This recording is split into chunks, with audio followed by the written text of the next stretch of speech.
বন্ধুরা, আপনারা সবাই কেমন আছেন? আশা করি ভালো আছেন। তো আজকে হলো ঈদের দ্বিতীয় দিন, তাই আমরা ঘুরতে এলাম আলীঘাট পার্কে এসে দেখি ভাই পার্কের যে অবস্থা, খিলে একদম চেরা চেরা করে ফেলাইছে। আমাদেরকে পার্কটা ঘুরে দেখাবো। তো আপনারা বলতে পারেন যে পার্কটা কোন জায়গায়? পার্কটা হলো আপনার যে গড়াইমারি আলীঘাট একদম নদীর পাড়ে। আপনাদেরকে চারিদিকে ঘুরে দেখাবো পার্কের কি অবস্থা হয়েছে। বন্ধুরা, আপনারা কিন্তু এখানে খাবার অর্ডার দিতে পারবেন। দেখেন কি পার্কের অবস্থা করেছে বৃষ্টি। আরো একবার এসেছিলাম এই পার্কে ঘুরতে, তখন অনেক সুন্দর ছিল। আর এখন দেখতে পাচ্ছেন বন্ধুরা, পার্কের যে আরো অবস্থা হয়েছে দেখতে একবারে খারাপ লাগছে। তথাপি অনেক মানুষ ঘুরতে এসেছে।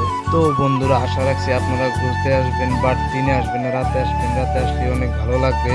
দেখতে পেলেন পার্কের যে অবস্থা হয়েছে, তো পার্কটা দেখে বেশি ভালো লাগলো না। তো এখন আমি দু একটা ফটো মারার পরে বাড়িতে চলে যাবো। তো আমরা ফটো মারলাম, ফটো মারার পরে বাড়ির দিকে রওনা দিলাম। আজকের ব্লগটা এই তৈরি, দেখা হচ্ছে নেক্সট ব্লগ।